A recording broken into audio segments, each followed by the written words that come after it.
Friends, gather round because it seems our dear President Trump has mistaken Valentine's Day for some sort of bureaucratic purge.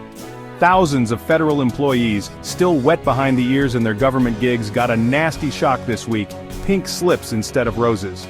That's right, under the guise of streamlining, because what screams efficiency like mass firings? The Trump administration has unleashed a wave of terminations targeting probationary employees across various federal agencies. Now you might be thinking, probationary?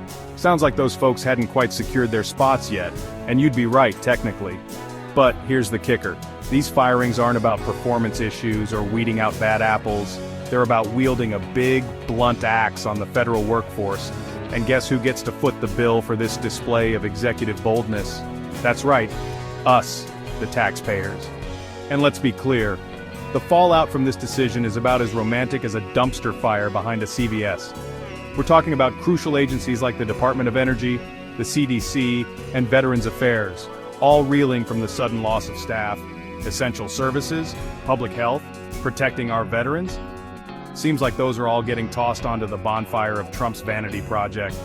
Brace yourselves, folks, because things are about to get messy. So what's the official justification for this bureaucratic bloodbath? Well, the administration wants you to believe it's all about taking advantage of the probationary period. You see, in Trump's America, probation isn't about giving new hires a chance to learn the ropes and prove themselves. Oh no, it's a loophole, a sneaky way to fire people without the pesky inconvenience of, actual reasons. According to the twisted logic coming out of the White House, probation is just an extension of the job application process, which, if we apply that logic consistently, means anyone who's ever had a job with a probationary period has basically lived their professional life in a perpetual state of will they, won't they, fire me. Imagine the anxiety. It's enough to make a person want to self-medicate with a whole tub of government-issued hand sanitizer. But let's not get bogged down in the absurdity of it all. The point is, this administration is playing fast and loose with the rules. And they're doing it with the kind of smug confidence that would make a used car salesman blush. They're calling it restructuring, but it smells an awful lot like a witch hunt. Now let's talk about the execution of these firings, because even a dumpster fire deserves to be properly documented. And what we've seen so far is a masterclass in bureaucratic brutality. Forget about face-to-face conversations or even the common courtesy of a phone call. These folks were shown the door with all the grace of a telemarketer hanging up on you mid-sentence. Some received impersonal emails, their digital pink slips arriving with the same fanfare as a coupon for 10% off your next purchase of sadness. Others were handed form letters, likely mass-produced and devoid of any human empathy. And then there were the lucky few who got to experience the joy of being fired via video call. Because nothing says we value your contributions like a grainy Microsoft Teams meeting where your boss tells you to pack up your things and hit the road. But the real piece to resistance?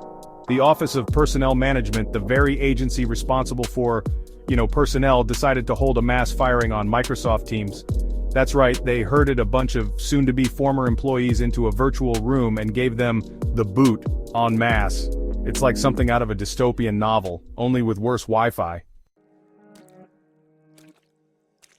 So what's the aftermath of this Valentine's Day massacre? Well, besides the shattered morale and the lingering scent of fear in the air, federal agencies are scrambling to cope with the sudden loss of staff. The Department of Energy, responsible for things like, our nation's nuclear weapons program, just lost a chunk of its workforce. The CDC, already stretched thin by the never-ending onslaught of public health crises, is now even more vulnerable. And Veterans Affairs? Let's just say our veterans deserve better than to be treated like collateral damage in Trump's latest tantrum.